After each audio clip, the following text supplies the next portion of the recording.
चलो तो आज हम प्रोबेबिलिटी पढ़ेंगे। प्रोबेबिलिटी में दो चार चीजें और पढ़नी है हमको, टेक्निकल जो नाम होते हैं वो पढ़ने हैं, उसके बाद फिर हम क्वेश्चंस पे आएंगे। कोशिश करेंगे आज खत्म हो जाए तो, वरना नेक्स्ट क्लास में खत्म हो जाएगा। नेक्स्ट क्लास में हम फिर नया टॉपिक शुरू कर देंगे आपका। अगर नेक्स्ट क्लास में थोड़ा बहुत ही टाइम बचा, ज्यादा टाइम नहीं बचा, तो अपन आपका बाइनोमियल शुरू कर देंगे। थोड़ा सा बाइनोमियल मुझे पढ़ाना है, आपके सिलेबस में मेंशन नहीं है, पर फिर भी मैं बताना चाह रहा हूँ कि बाइनोमियल थ्योरम थोड़ा सा पढ़ लेंगे अपन।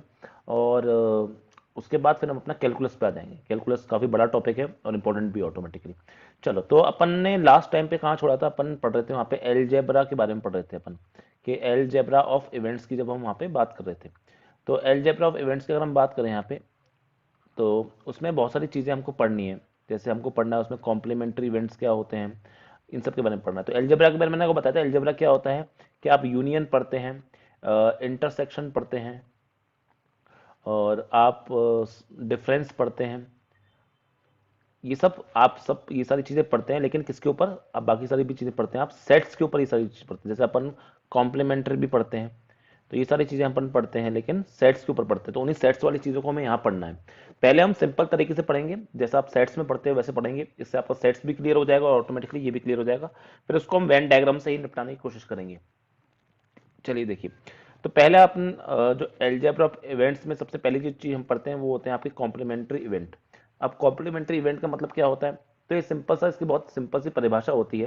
अगर मैं बोलूँ कि सबसे पहले अपन देख रहे हैं आपका कॉम्प्लीमेंट्री इवेंट, तो कॉम्प्लीमेंट्री का मतलब क्या होता है कि आपका उस चीज को छोड़ के, उस चीज को छोड़ के आप बाकी दुनिया में हर चीज की बात करो। मतलब एग्जाम्पल के लिए मैं कॉम्प्लीमेंट्री, इसको हम कभी कभी जैसे इवेंट मेरा ए है तो मैं ए डैश से या इसको ए सी से रिप्रेजेंट करूंगा। तो इसकी अगर सिंपल सी पहले डेफिनेशन देखना चाहें तो फॉर एवरी, इसको मैं आपके सामने लिख ही देता हूँ। ठीक है, तो ये आपका हो जाएगा इसका सिंपल सी डेफिनेशन। ठीक, तो ये आपको बोलता है कि for every event A there corresponds another event A dash called the complementary event to A, it is called also called as event not A. तो इसका सिंपल सा मतलब क्या हो जाएगा, आपको नॉट ए की बात करनी है, जब इवेंट नहीं हो रहा है उसकी बात करनी है, बस और कुछ नहीं। ठीक है, नेक्स्ट की अगर हम बात करें यहाँ पे, तो नेक्स्ट इवेंट आपके सामने क्या हो जाएगा। इनके बारे में हम मैथमेटिकल अप्रोच की बात भी करेंगे थोड़ी देर बाद हम। ठीक है, तो नेक्स्ट अगर हम बात करें कि आपका इवेंट होता है, जिसमें हम बात करते हैं इवेंट होता है आपका ए या बी, जिसको हम कहेंगे आपका इवेंट ए और बी, जिसको हम आगे जाके यूनियन के नाम से भी पुकारेंगे। तो हम सिर्फ एल्जेब्रा का भी नाम पढ़ रहे हैं, इसलिए मैं सिर्फ ये मेंशन कर रहा हूँ आपके सामने। तो आपका सेकंड क्या हो जाएगा, आपका सेकंड हो जाएगा जिसको हम बोलते हैं इवेंट ए और बी। तो इसको अगर हम डिफाइन करना चाहें सेट्स के तरीके से, तो इसको हम यूनियन के नाम से भी पुकारते हैं। ठीक है, जब आपका when the sets A and B are two events, जिसका हम यूनियन बोलते हैं, तो उसको हम इस तरह से पुकारते हैं। देखिए इस तरह से, इसको मैं आपके सामने अगर लिख दो तो ये इस तरह से आप इस चीज को लिखते हो।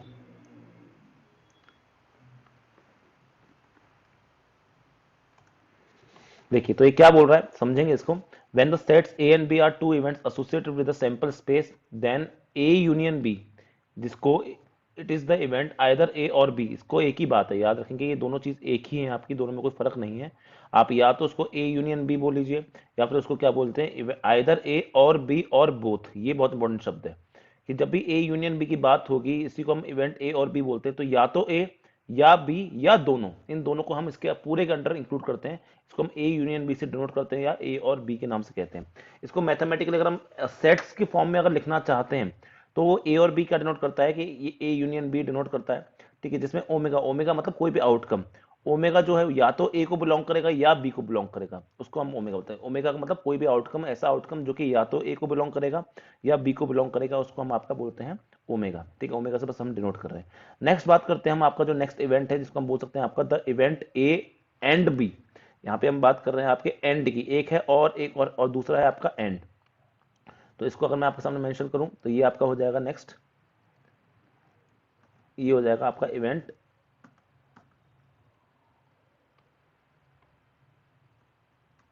The event A and B. अगर एंड बी से मतलब क्या है, एंड बी का मतलब ये हो जाता है सिंपल सा, इसको हम इंटरसेक्शन भी बोलते हैं। इसको हम दूसरे नाम से, जैसे इसको हम दूसरे क्या बोल रहे हैं यहाँ पे, इसको हम यूनियन बोलते हैं। अगर मैं बात यहाँ पे लिखूं तो इसको हम बोलते हैं आपका यूनियन बोलते हैं इसको हम। और इसको हम दूसरे नाम से क्या पुकारते हैं, इसको हम पुकारते हैं आपका इंटरसेक्शन। इसको हम पुकारते हैं आपका इंटरसेक्शन। ठीक है, तो इसकी अगर हम परिभाषा पे जाएं तो इसकी परिभाषा क्या बोलेगी आपसे, ये परिभाषा बोलती है कि कभी भी कोई भी इवेंट इस तरह से आप परफॉर्म करें, इस तरह से परफॉर्म करें कि आपका वो दोनों के दोनों को बिलोंग करता हो, कोई भी इवेंट जो दोनों के दोनों को बिलोंग करता हो, उसको हम बोलते हैं आपका इंटरसेक्शन ए इंटरसेक्शन बी, या फिर सिंपल इसको अगर मैं इसकी भी परिभाषा आपके सामने लिख दूं, बहुत सिंपल सी परिभाषा है। ठीक है, ये सारी डेफिनेशन हम सेट्स के फॉर्म में यहाँ पे पढ़ रहे हैं।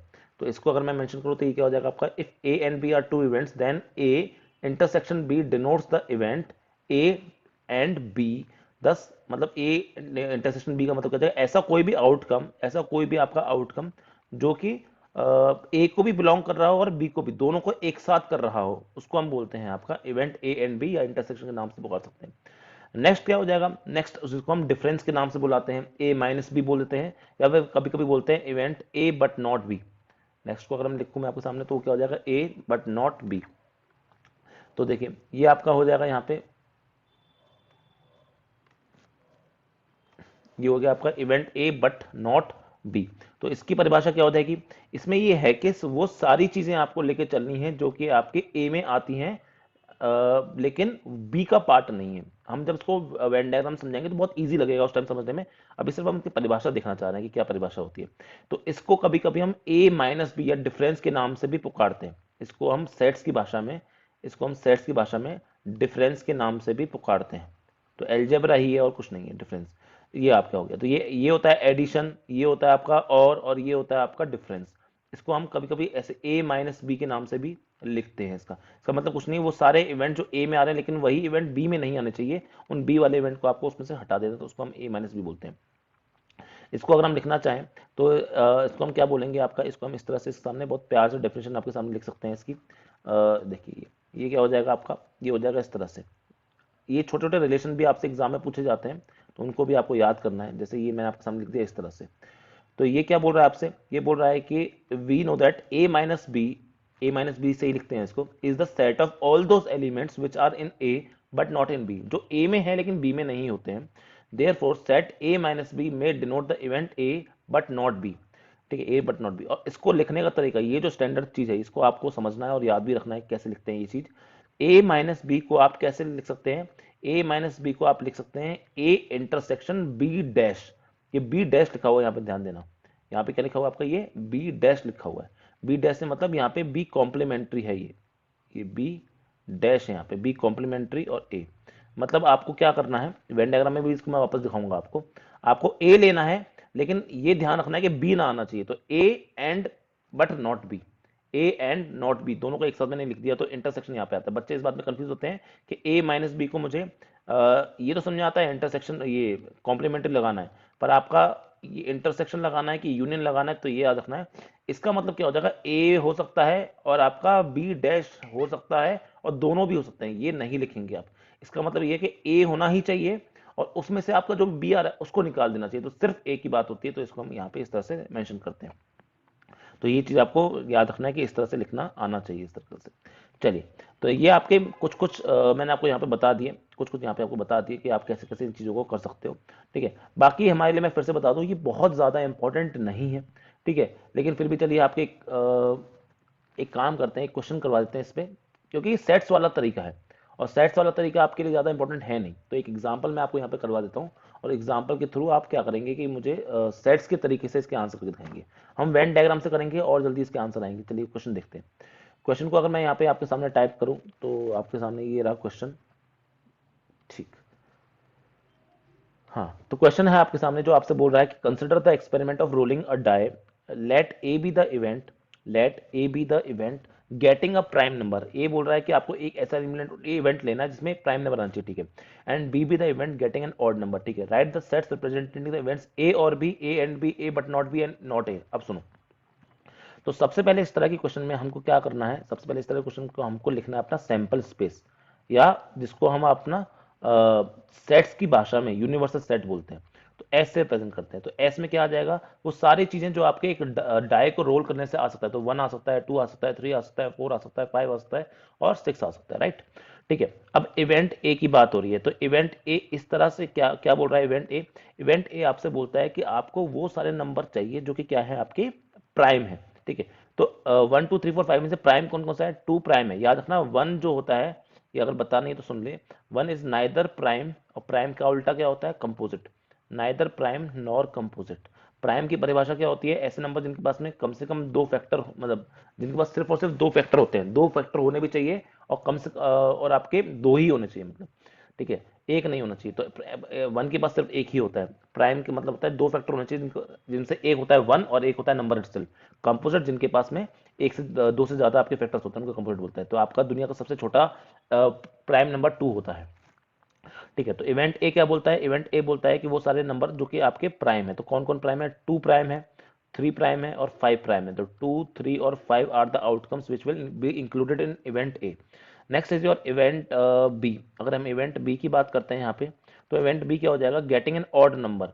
ऑड नंबर क्या होते हैं? जो कि 2 से डिवाइड नहीं होते। तो 1 हो जाएगा, 3 हो जाएगा, 5 हो जाएगा, ये तीन हो जाएंगे। तो 1 3 and 5 are the elements of event B. चलिए, अब हमको क्या क्या निकालना है? पहला पहला पार्ट क्या है? पहला बोलता है हमसे A union B. A union B, या फिर ए और बी एक ही बात है। इसका मतलब ये कि जो ए में भी होना चाहिए, जो बी में भी होना चाहिए, और दोनों में भी होना चाहिए वाली बात है। पर एक ही बार काउंट करना है। दोनों बार होने का मतलब ये नहीं कि दोनों बार काउंट कर लो। तो देखो, स्टार्ट करते हैं 1। क्या 1 आपका ए में है? नहीं है। क्या बी में है? तो आप 1 को लेके चलोगे। ठीक है। क्या 2 2 आपका ए में है? तो लिखो 2 को। क्या आपका 3 3 क्या आपका ए में है? हाँ है। ठीक है, लिख दो। 4 बी में भी है, दो बार मत लिख देना बस। क्या 4 आपका ए में है? नहीं है। क्या 4 आपका बी में है? नहीं है, तो 4 नहीं आएगा। क्या 5 आपका ए में है? नहीं है, सॉरी ए है, तो आ गया, तो 5 लिख दिया।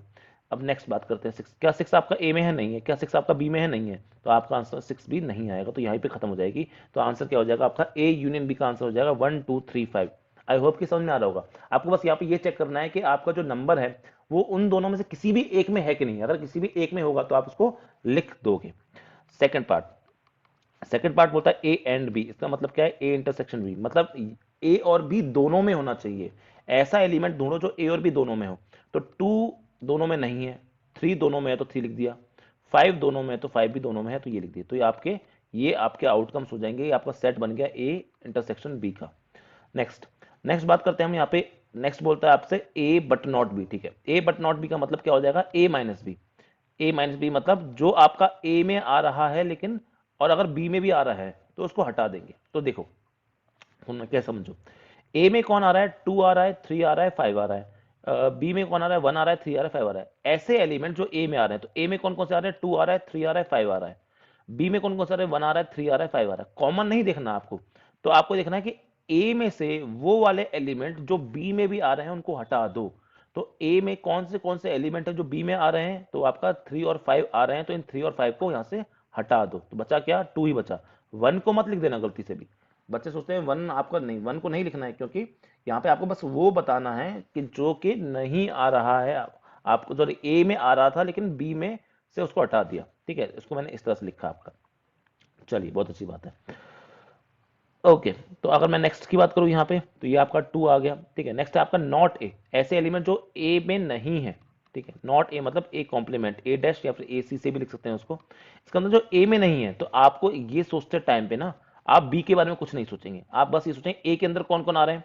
ए के अंदर आ रहा है 2 आ रहा है, 3 आ रहा है, 5 आ रहा है। इसके अलावा कौन कौन बच गए जो ए में नहीं आ रहे हैं? तो 1 नहीं आ रहा, 2 आ रहा है, 3 आ रहा है, 4 नहीं आ रहा, और 6 आ रहा है। तो आंसर क्या हो जाएगा इसका? 1 4 6। तो ये इस तरह से आप इसको लिख सकते हो। तो ये सेट्स वाला तरीका जो मैंने आपको बताया, सेट वाले तरीके से हम इसको करते हैं। जो सिंपल क्वेश्चन होते हैं ना, इसको हम इसी तरह से निपटाने की कोशिश करते हैं। ये सेट वाला मेथड था। वेन डायग्राम से इन क्वेश्चन को हम नहीं प्रेफर करेंगे, क्योंकि बहुत ही वेग सा क्वेश्चन है। वेन डायग्राम में थोड़े से ना अलग तरह के क्वेश्चन को हम प्रेफर करते हैं, वो हम जब आगे जाके पढ़ेंगे तो मैं आपको और डिटेल में उनको समझाऊंगा। चलिए, तो इसी के साथ में आपके जो एल्जेब्रा ऑफ इवेंट्स है वो खत्म हो गया है, कि भाई हम एल्जेब्रा में क्या क्या कर सकते हैं। यूनियन, इंटरसेक्शन, कॉम्प्लीमेंट, डिफरेंस, ये सारी चीजें हम कर सकते हैं, वो हम कर सकते हैं। इसमें और भी क्वेश्चन बना सकता है आपके लिए। बोल सकता है बी नॉट ए, तो बी में जो आ रहा है, जो ए में नहीं आ रहा, तो वो सब आपको 1 आ जाएगा उसका आंसर। तो इस तरह से आपको चीजों को वहां पे लिखना होगा। ठीक है, अब कुछ नए तरह के इवेंट्स और बचे थे आपके, उनको हम देख लेते हैं। कुछ स्पेशल तरीके के इवेंट्स और बचे थे, लेकिन उनको हम एल्जेब्रा के बाद ही समझ सकते थे, तो उनकी हम बात कर लेते हैं। ठीक है, कुछ और स्पेशल, मैं बोल सकता हूं इनको, अदर टाइप्स ऑफ इवेंट्स। ये थोड़े से इंपॉर्टेंट इवेंट्स हैं। जैसे कल मैंने आपको बताया था, नल सेट बताया था, यूनिवर्सल सेट बताया था, वो सारी चीज बताई थी उनके अलावा, क्योंकि वो तो बहुत सिंपल थी आपकी, ठीक है। लेकिन ये थोड़ी सी अलग है और ये डेफिनेशन वाइज बहुत ज्यादा इंपॉर्टेंट है आपके लिए। तो फर्स्ट हो जाती है जिसका नाम होता है म्यूचुअली एक्सक्लूसिव इवेंट्स, जिसको हम बोलते हैं आपका फर्स्ट की अगर मैं बात करूं तो ये हो गया आपका जिसको हम बोल देंगे आपका म्यूचुअली एक्सक्लूसिव इवेंट्स, ठीक है। ये म्यूचुअली एक्सक्लूसिव इवेंट्स क्या होते हैं समझेंगे इसको अच्छे से, सुनिए।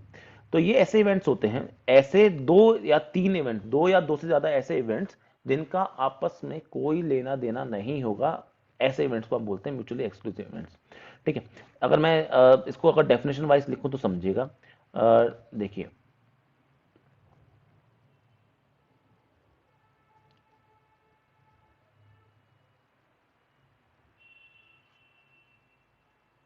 ठीक, ये भी सेट के नाम से ही सारी चीज निकल के आती है। एग्जांपल मैं आपको इसकी डेफिनेशन लिख के देता हूँ। डेफिनेशन वाइज की अगर मैं बात करूँ तो ये इसका डेफिनेशन हो जाएगी आपकी, ये देखिए, ठीक, हाँ।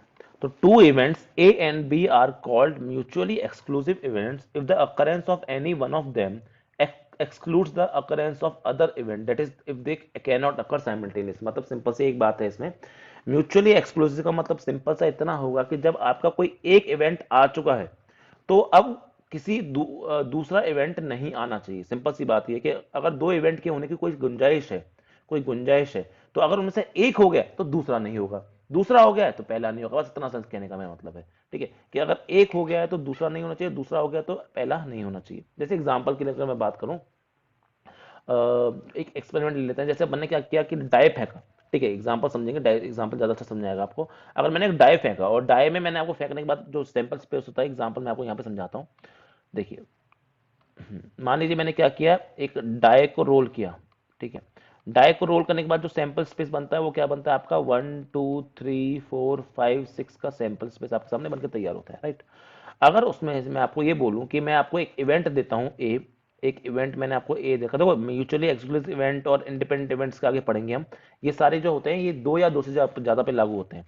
इवेंट ए को मैंने आपको बोला कि मुझे ऑड नंबर चुनना है, मुझे क्या चुनना है आपका, ऑड चुन लो, इवन चुन लो, उसको कोई फर्क नहीं पड़ता, सेम बात है। ऑड नंबर चुनना है तो उसका ए का क्या आ जाएंगे आपके, 1 आ जाएगा, 3 आ जाएगा और आपका 5 आ जाएगा, ठीक है। सिमिलरली मुझे बी बोलता है कि मुझे इवेंट बी लेना है, और इवेंट बी मुझे इस तरह लेना है, इवेंट बी बेटा मुझे इस तरह लेना है आपका कि वहां पे मुझे इवन नंबर मिलने चाहिए, ठीक है। तो बी क्या हो जाएगा आपका, 2 4 6 हो जाएगा, बी क्या हो जाएगा आपका, 2 4 6 हो जाएगा, राइट।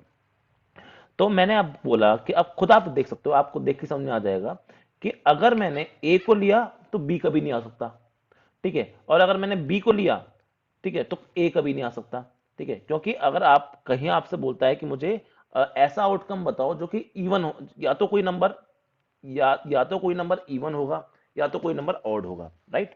या तो कोई नंबर इवन होगा या तो कोई नंबर ऑड होगा।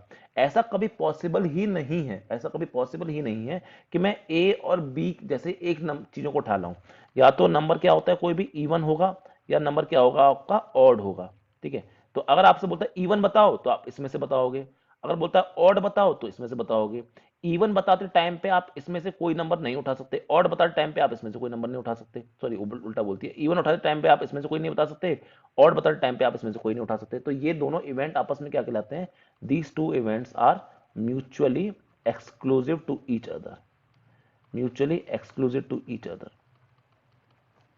ठीक है। ऐसे इवेंट जिनका आपस में एक तरह से कोई लेना देना नहीं है उनको हम बोलते हैं म्यूचुअल एक्सक्लूसिव। मतलब एक के आने से दूसरे पे कोई प्रभाव नहीं पड़ेगा, और अगर प्रभाव क्या पड़ेगा कि दूसरा नहीं आ सकता, बस इतना इतना फर्क आपका आता है। आई होप कि ये चीज, छोटी सी चीज आपको समझ में आ गई होगी, ठीक है। नहीं आई तो प्लीज किसी को डाउट हो तो पूछ लो, नहीं आया तो मैं आपको दूसरे एग्जाम्पल से समझा दूंगा। समझ में आ रहा है सबको? Yes sir. ओके, चलिए नेक्स्ट अगर हम बात करते हैं, आपका नेक्स्ट जो इवेंट होता है, इवेंट्स होते हैं, मैं यहाँ पे जो भी इवेंट्स की बात करने वाला हूँ वो आपके दो या दो से ज्यादा इवेंट्स की यहाँ पे बात होगी। नेक्स्ट जो होता है जिसको हम बोलते हैं एग्जॉस्टिव इवेंट्स, ठीक है। देखिए, नेक्स्ट हो गया आपका जिसको हम बोलते हैं एग्जॉस्टिव इवेंट्स। अभी एग्जॉस्टिव का मतलब क्या होता है, एग्जॉस्ट का मतलब हम सब जानते हैं, एग्जॉस्ट का मतलब थक जाना। हमारी जब सारी एनर्जी हमारे अंदर से खत्म हो जाती है तो हम क्या बोलते हैं कि हम एग्जॉस्ट हो गए, अब हमारा सब कुछ खत्म हो चुका है। तो उसी हिसाब से इसका नाम भी रखा गया एग्जॉस्टिव इवेंट्स। एग्जॉस्टिव इवेंट्स क्या होते हैं, ऐसे इवेंट्स ऐसे इवेंट्स जिनके आने से, जिनके दो या दो से ज्यादा इवेंट्स जिनको अगर मैं एक साथ लेता हूं तो उसके बाद आपके कोई इवेंट नहीं बचता, किसी भी तरह का कोई इवेंट नहीं बचेगा आपके कोई नया तरह का इवेंट बनाने के लिए। उसको हम बोलते हैं एग्जॉस्टिव इवेंट। सिंपल सी परिभाषा है इसकी कि मान लीजिए मैंने बहुत सारे इवेंट लिए, E1 E2 E3 E3 4 सब ऐसे इवेंट ले लिए मैंने, ठीक है। अगर मैं इनको एक साथ उठाता हूं इन सारे इवेंट को, तो आपका पूरा का पूरा सैंपल स्पेस ऑटोमेटिकली कवर हो जाता है। ऐसे इवेंट्स को मैं क्या बोलता हूं, एग्जॉस्टिव इवेंट्स बोल देता हूं, ठीक है। चलिए देखते हैं, अगर मैं इसकी डेफिनेशन बताऊं तो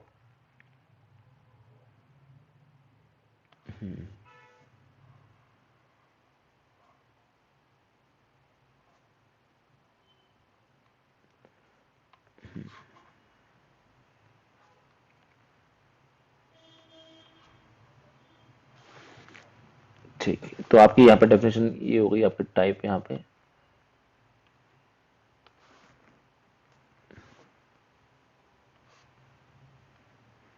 बहुत ही गंदे तरीके से टाइप हो रही है,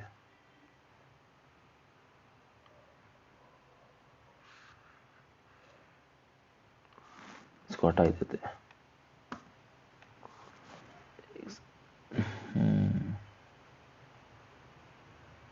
इसको मैं वैसे लिख देता हूँ आपकी।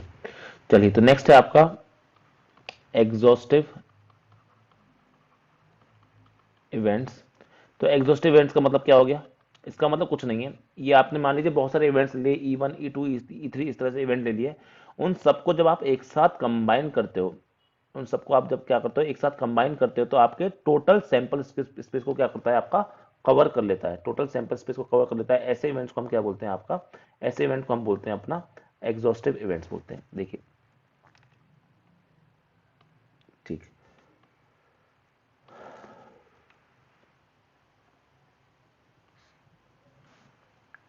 ढंग से आ ही नहीं रहा, चलो ऐसे लिख देते हैं इसको।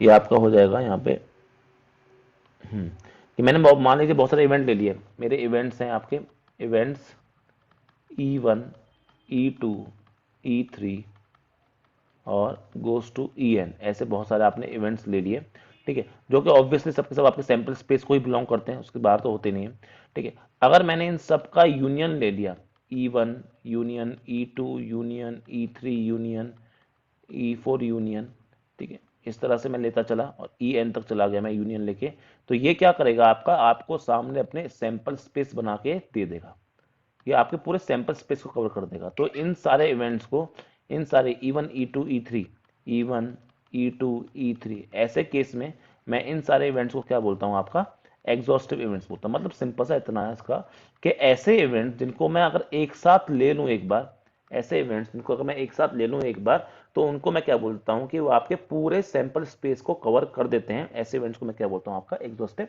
इवेंट्स बोलता हूँ।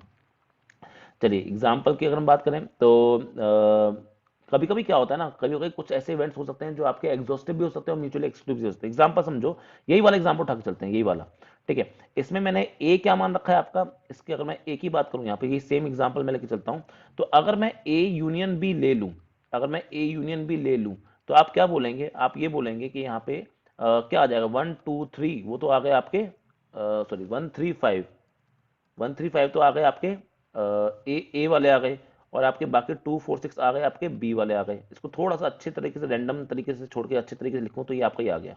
तो आप थोड़ा ध्यान देंगे तो ये क्या बन के आ गया, ये आपका सैंपल स्पेस ही बन के आ गया। तो इसे तो यहाँ पे मैं क्या कहता हूँ कि A and B are exhaustive events. Exhaustive का मतलब कुछ नहीं है कि ए और बी को अगर मैं एक साथ लेके चलता हूं, ए और बी को मैं अगर एक साथ लेके चलता हूं तो मेरे सारे के सारे इवेंट्स ऑटोमेटिकली कवर हो जाते हैं, उसको मैं बोलता हूं एग्जॉस्टिव। अच्छा, एग्जॉस्टिव कब नहीं होता, एक बार मैं समझूं एग्जॉस्टिव कब नहीं होता। तो एग्जाम्पल के लिए मान लो मैंने कोई सी माना होता अपना इवेंट, और उसको मैंने बोलता कि मेरे को प्राइम नंबर चुनने हैं बस, सी माना होता है मैंने को, मेरे को क्या चुनना है, प्राइम नंबर चुनता हूं। सी में क्या क्या आता है आपका, वो आता है 2 आता, वो आपका आता 3 आता और 5 आता, राइट। और मान लो मैं आपसे बोलता है कि मुझे बताइए क्या ए एंड सी एग्जॉस्टिव है कि नहीं है, ए और सी एग्जॉस्टिव है कि नहीं। तो ए क्या हो गया यहाँ पे, ए हो गया आपका ये वाला 1 3 5 वाला, तो ए में कौन आ गया, 1 आ गया, 3 आ गया, 5 आ गया। सी में कौन आ गया, 2 आ गया, 3 आ गया, 5 आ गया। अगर मैं ए यूनियन बी लेता हूं यहाँ पे, तो कौन कौन आ जाएगा, 1 आ जाएगा, 2 आ जाएगा, 3 आ जाएगा और 5 आ जाएगा। लेकिन क्या इसमें आपका कौन कौन नहीं आ रहा है, इसमें 4 नहीं आ रहा, इसमें 6 नहीं आ रहा। तो क्योंकि ये सैंपल स्पेस के बराबर निकल के नहीं आ रहे हैं, इसलिए मैं क्या बोलूंगा कि ए यूनियन सी। क्योंकि ये सैंपल स्पेस के बराबर निकल के नहीं आ रहे हैं, तो मैं इसको क्या बोलूंगा कि ये आपका एग्जॉस्टिव इवेंट नहीं है। इसी तरह बी यूनियन सी करेंगे, तो उसमें कौन कौन आ जाएगा, बी में आपका 2 है, 2 आ जाएगा, 3 आ जाएगा, 4 आ जाएगा, 5 आ जाएगा, 6 आ जाएगा। लेकिन इसमें भी एक कमी रह गई। क्या कमी रह गई कि इसमें 1 नहीं आया, इसमें 1 नहीं आ पाया, तो ये आपका सैंपल स्पेस आपको नहीं दे रहा है। और अगर आपको सैंपल स्पेस नहीं दे रहा तो ऑटोमेटिकली क्या हो गया आपका, ये भी दोनों एग्जॉस्टिव इवेंट नहीं है, ए और सी भी एग्जॉस्टिव नहीं है और बी और सी भी एग्जॉस्टिव नहीं है। तो ऐसा आपको अक्सर देखने को मिलता है। आई होप कि आप छोटी मोटी बात समझ में आ रही होगी। ठीक है, अब सुनिए, आगे अगर हम बात करें आपका, ठीक है, चलो एक एग्जाम्पल तो खुद खैर बहुत बड़ा बड़ा पड़ जाएगा यहाँ पे। चलिए, एक एग्जाम्पल कर लेते हैं यहाँ पे।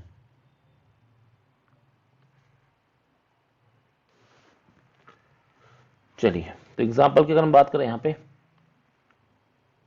आई होप कि वो तो ढंग से कॉपी हो जाए। ये तो ढंग से कॉपी हो गया, चलो।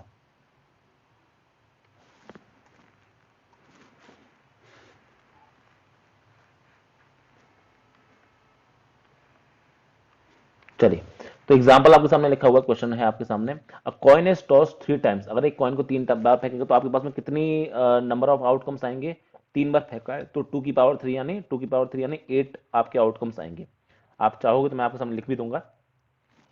ठीक है, ए क्या बोल रहा है, नो हेड अपीयर्स, बी क्या बोल रहा है, एग्जैक्टली 1 हेड अपीयर्स, सी बोल रहा है at least 2 head appear, do they form a set of mutually exclusive and, अच्छा, मतलब चेक करना है। अब सुनो, तो मैं सैंपल स्पेस बना ही लेता हूँ, एक काम करता हूँ मैं अपना सैंपल स्पेस बना के तैयारी कर लेता हूँ, आगे क्या क्या देख लेंगे। तो क्या क्या हो सकता है, तो सुनिए, पहले वाले पे तीनों एच आ गए, 3 बार फेंकने तो एच एच एच आ गए। ठीक है, और उसके बाद मैंने बोला कि उसके बाद आप बस आप एक एक नया नया टी लाते रहो, बस और कुछ नहीं। तो एच एच टी लेके आ गए, अब इस टी को घुमाते रहो तो एच टी एच हो गया। ठीक है, और यहाँ पे अगर आप आगे चलें तो आपका यहाँ से टी एच एच हो गया, उस टी को मैंने बस घुमा दिया। अब मैं क्या करूंगा, आपका उस एच को कम करता जाऊंगा, उस एच को क्या करता जाऊंगा, आपके कम करता जाऊंगा और टी को बढ़ाता जाऊंगा। तो टी हो गया यहाँ पे, टी हो गया यहाँ पे, एच आ गया यहाँ पे। ठीक है, टी टी एच हो गया। नहीं नहीं, मैं एक एच करता हूँ, थोड़ा सा ऑर्डर्ड वे में थोड़ा अच्छा लगता है। यहाँ पे आपके 3 एच, यहाँ 2 एच, यहाँ 2 एच, यहाँ 2 एच, यहाँ एक एच कर देता हूँ, 2 टी कर देता हूँ। ठीक है, अब इस एच को इनके बीच में घुमा सकता हूँ मैं आपका, इस एच को इन टी के बीच में घुमा सकता हूँ। तो देखिए, तो एच टी टी हो गया। बस इसमें क्या होता है कि रिपीटिशन ना हो जाए वरना गलती हो जाती है आपसे। और मैंने यहाँ पे क्या कर दिया, टी एच टी कर दिया और टी टी एच कर दिया। ठीक, कितने हो गए, 1 2 3 4 5 6 7, और आखिरी ट्रिपल टी हो जाएगा। हाँ, तो ये हो गए आपके 8 हो गए। तो 8 इवेंट्स आपके यहाँ पे बन सकते हैं। ठीक है, उनमें से हमें हमको कुछ चुनने हैं। एक सेकेंड,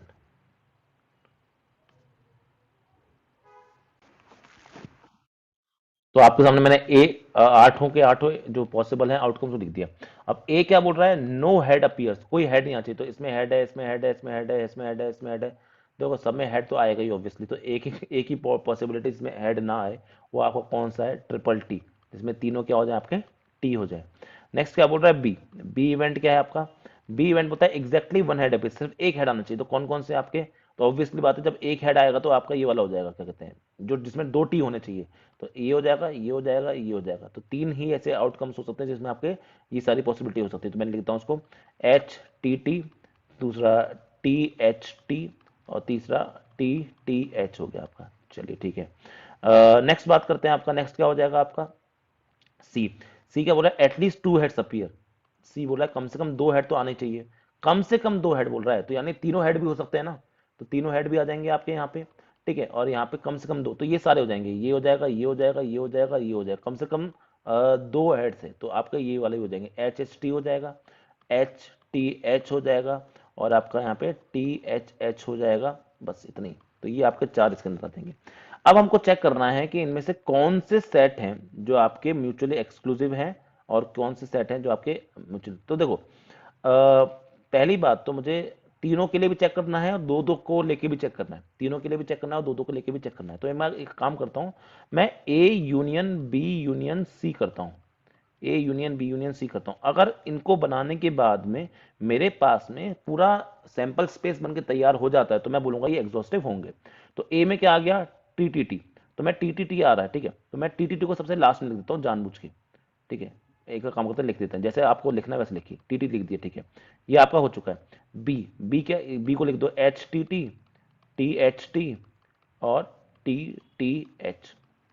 सी क्या हो रहा है आपका, एच एच टी और एच और टी एच। याद रखें अगर कुछ कॉमन है इन दोनों के बीच में तो उसको मैं नहीं लिखूंगा, दो बार नहीं लिखना है बस, ठीक है।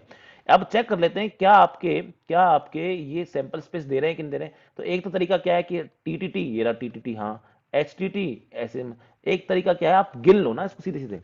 अगर गिनने के बाद उतना ही नंबर निकल के आए, इसमें कितने हैं, इसमें 8 है ना, अब गिनने के बाद इसमें भी 8 ही आते तो हो गया खत्म। तो 1 2 3 4 5 6 7 8 आ रहे हैं, तो इसका मतलब ये सैंपल स्पेस ही बन के तैयार हो गया। तो क्योंकि आपका A union B union C आपको सैंपल स्पेस बना के दे रहा है, तो मैं यहाँ पे क्या बोलूंगा कि A B and C are exhaustive events. ये एक साथ की बात कर रहा हूं मैं यहाँ पे कि ये आपस में एक साथ क्या दे रहे हैं आपको, एग्जॉस्टिव इवेंट्स दे रहे हैं, ठीक है। अब मुझे चेक करना है कि ये म्यूचुअली एक्सक्लूसिव है कि नहीं है, ठीक है। म्यूचुअली एक्सक्लूसिव देखने के लिए आपको ये देखना पड़ेगा कि इनके आपस में म्यूचुअली एक्सक्लूसिव दो इवेंट्स के बीच में देखा जाता है। तो ऐसा कुछ तो नहीं है ए और बी के बीच में कि जो कॉमन हो, ठीक है। तो मैं जब आपका इसको बोलते हैं म्यूचुअली एक्सक्लूसिव को, जो आपको चेक करना है ना बेटा, जब भी आपको म्यूचुअली एक्सक्लूसिव चेक करना है तो आप पता क्या करो, आप बस ये चेक करो कि इनके ए इंटरसेक्शन बी करने में कि कुछ आ रहा है कि नहीं आ रहा है। अगर मैंने मान लो, ये देखो मैथमेटिकल तरीका है, कुछ चीजें आप एग्जांपल से ही समझेंगे, याद रखना, ठीक है। देखिए एग्जांपल के लिए मैं यहाँ पे समझाता हूँ, म्यूचुअली एक्सक्लूसिव का मतलब यहाँ पे समझिए। यहाँ पे अगर मैं बोलूँ कि ए और बी में कुछ भी कॉमन दिख रहा है कि आपको नहीं दिख रहा, तो एक दूसरे के बिना है ये बिल्कुल। तो इसको हम पता है सेट के तरीके से हम कैसे लिखते हैं इसको, कि ए इंटरसेक्शन बी, यानी ए और बी के बीच में कुछ कॉमन नहीं होना चाहिए। ए और बी के बीच में क्या नहीं होना चाहिए, कुछ भी कॉमन नहीं होना चाहिए। तो उसको हम लिखते हैं इस तरह से फाई। फाई का मतलब एम्प्टी सेट, ठीक है। म्यूचुअली एक्सक्लूसिव का मतलब आप ये समझ लो बस कि आपके दो या दो से ज्यादा इवेंट्स के बीच में, दो इवेंट्स के बीच में कुछ भी कॉमन ना हो, कुछ भी कॉमन ना हो। आप इस तरह से इसको याद कर सकते हो मैथमेटिकली सेट के तरीके से। इसको हम इस तरह बोलते हैं कि A intersection B is five, five का मतलब एम्प्टी सेट, उनके बीच में कुछ नहीं आना चाहिए। तो अगर मैं ऐसा यहाँ पे चेक करता हूँ तो देखिए, इस क्वेश्चन में चेक ही कर लेते हैं जो हम कर रहे थे अभी। तो देखिए ए यूनियन बी करते, तो ए क्या है, ये रहा ए और बी। क्या ए और बी में कुछ भी कॉमन है क्या, आंसर है नहीं है, तो फाइव, ठीक है। फाइव का मतलब कुछ भी नहीं है। बी इंटरसेक्शन सी करता हूं, क्या बी और सी में कुछ कॉमन है क्या, बी और सी में, तो यहाँ पे ये तो बिल्कुल एक दूसरे के अलग अलग दिख रहे हैं ना। यहाँ पे क्या बोला, यहाँ पे दो टी, यहाँ दो टी पॉसिबल ही नहीं है, तो यहाँ पे ये भी क्या हो गया, फाइव हो गया। अब मैं ऐसे ए और सी को चेक करता हूँ कि ए और सी के बीच में कुछ कॉमन है क्या, तो इसमें तीन टी है और इसमें कहीं भी तीन टी नहीं आ रहे, तो ऑब्वियसली ये इनके बीच में भी कुछ कॉमन नहीं है। तो क्योंकि तीनों के बीच में कोई कॉमन नहीं है, कुछ भी कॉमन नहीं है, ठीक है। देखो जब ऐसे होता है ना कुछ कॉमन ना होना, तो जैसे मैं ये सारी बातें समझा करो, ये सब ना सेट वाली दिक्कतें। ए इंटरसेक्शन बी, अगर ये फाइव निकल के आता है तो उसको हम बेटा आपकी सेट की भाषा में बोलते हैं डिसजॉइंट सेट्स। डिसजॉइंट सेट्स का मतलब क्या होता है, डिसजॉइंट सेट्स का मतलब होता है कि इनके बीच में कुछ भी कॉमन नहीं होता, जिन सेट्स के बीच में कुछ भी कॉमन ना हो उनको क्या बोलते हैं हम, डिसजॉइंट सेट। और बस प्रोबेबिलिटी की भाषा में इसको हम म्यूचुअली एक्सक्लूसिव बोल देते हैं बस। तो चीजें सेम टू सेम है, देखिए चीजें सेम टू सेम है। मेरे को समझ नहीं आया कि उन्होंने सेट्स क्यों नहीं दिया, क्योंकि सेट्स ना कंफ्यूज ज्यादा करता है बच्चों को। तो म्यूचुअली एक्सक्लूसिव इवेंट्स, बस फर्क ये है कि आप सेट्स में डिसजॉइंट सेट के नाम से पढ़ते हो और प्रोबेबिलिटी में आप म्यूचुअली एक्सक्लूसिव इवेंट के नाम से पढ़ते हो, क्योंकि यहाँ पे इवेंट्स होती हैं। तो क्योंकि ये इसको भी फॉलो कर रही है, इसका मतलब ये भी साफ साफ है कि A B and C are mutually, mutually का मतलब क्या होता है, एक दूसरे के साथ, याद रखना, जैसे म्यूचुअली परपेंडिकुलर होता है ना, वैसे जैसे म्यूचुअल फ्रेंड होता है, ये वैसे है। तो इसलिए हम दो में चेक करेंगे। अब बच्चा कोई सवाल पूछता है, सर आपने तीनों को एक साथ चेक क्यों नहीं, परपेंडिकुलर नहीं, आपने तीनों को एक साथ चेक क्यों नहीं किया म्यूचुअली एक्सक्लूसिव, क्योंकि म्यूचुअली का मतलब ही होता है कि दो के बीच में, म्यूचुअली दो के बीच में ही होता है ना आपस में। तो म्यूचुअली एक्सक्लूसिव इवेंट्स, तो इन दोनों को, इस लाइन को और इस लाइन को मैं कंबाइन करके क्या बोल सकता हूं कि yes, A B and C, इन दोनों कंबाइन क्या बोलता हूं कि yes, A B and C are mutually exhaustive, mutually exclusive and exhaustive events. ये म्यूचुअली एक्सक्लूसिव भी है और म्यूचुअली एग्जॉस्टिव इवेंट्स भी आपके ये हैं। तो ये इस तरह से हम इसको समझा सकते हैं। ये आपका मैथमेटिकल एक्सप्रेशन हो गया। इस तरीके से हम इस पूरे क्वेश्चन समझ कर सकते हैं। आई होप कि समझ में आया। किसी को डाउट है जल्दी पूछो, कोई डाउट है किसी को, फिर आगे बढ़ेंगे। No sir. चलो बहुत बढ़िया। क्वेश्चन वेश्चन तो आप लोग कर ही लेना, ये तो मैंने एक एग्जांपल के थ्रू करा दिया। अब हम प्रोबेबिलिटी में एंटर कर रहे हैं।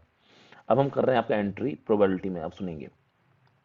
चलिए, तो अभी तक जो हमने पढ़ाई करी उसमें प्रोबेबिलिटी का कहीं नाम ही नहीं आया। आपने अभी इसका कहीं अक्षर भी नहीं सुना, प्रोबेबिलिटी का शब्द भी नहीं सुना। तो प्रोबेबिलिटी का मतलब तो खैर सबको पता है, इसके जो क्वेश्चंस हैं वो सब आप कर लेते हो। बस को थोड़ा सा अलग तरीके से हमको यहाँ पे समझना है, देखना है क्या होता है क्या नहीं होता है वाली बात है। ठीक है, तो प्रोबेबिलिटी हम सबको पता है कि अगर आपको कोई एस सैंपल स्पेस दे रखा है, आपको कोई भी एस सैंपल स्पेस दे रखा है एस, उसमें से कोई भी आपको अगर इंटरवल उठाना है और उसका इवेंट निकालना है कि इस इंटरवल में पड़ेगा नहीं पड़ेगा, तो आपको उसकी बातें करनी होती है। अब सुनिए थोड़ा सा इसको हम अच्छे तरीके, क्योंकि हमने ये सारी चीज, मैं फिर से कह रहा हूँ, आपको जो बचपन में पढ़ के आए हो वो सब नहीं पढ़ाने वाला मैं यहाँ पे कि भाई रेड बॉल ब्लैक बॉल कितनी होती है, वो सब मैंने आपको स्टार्टिंग ऑफ क्लास में बता दिया था। यहाँ पे थोड़ी सी टेक्निकलिटी पढ़नी है आपको। अगर आप अपना सिलेबस भी उठा के देखेंगे ना, उसमें उसने टेक्निकल शब्द के नाम बोल रखे कि इवेंट्स क्या होते हैं, इवेंट्स के बारे में बताइए, और एलजेब्रा बताइए उनके बारे में क्या होती है, म्यूचुअल एक्सक्लूसिव इवेंट्स क्या होते हैं ये बताइए। तो उन्होंने उनके बारे में ज्यादा फोकस किया है। तो वो सब हमको पढ़ना है यहाँ पे। हमको वो सब नहीं कि काली बॉल निकाली तो डेक ऑफ कार्ड्स में से ये किया तो वो क्या होगा, वो सब सवाल उतने इंपॉर्टेंट नहीं है हमारे लिए। हाँ, जो सवाल होंगे इंपॉर्टेंट, मैं वो आपको आगे जाके करवाऊंगा, भी करवाऊंगा। देखिए, तो अब आपको समझाना है एक चीज, जो एक एक्सियोमिक आइडेंटिटी होती है एक तरह से। मैं आपको समझाता हूँ उसको। देखिए, तो कुछ एक्सियम्स हैं आपकी प्रोबेबिलिटी की। एक्सियम्स का मतलब एक थ्योरम टाइप से आप बोल सकते हो। ठीक है, उसको हम एक्सियोमेटिक अप्रोच बोलते हैं आपकी। सिंपल अगर बात करूं इसके बारे में, तो मैं बोलता हूँ कुछ एक्सियम्स के बारे में बात करते हैं अपन यहाँ पे। एक्सियम्स का मतलब एक तरह से रिजल्ट्स हैं, थ्योरम्स हैं, जिनको अक्सर हम प्रूव नहीं करते हैं। ठीक, तो ये आपका क्या हो जाएगा, ये आपसे बोल रहा है, एक सेकेंड।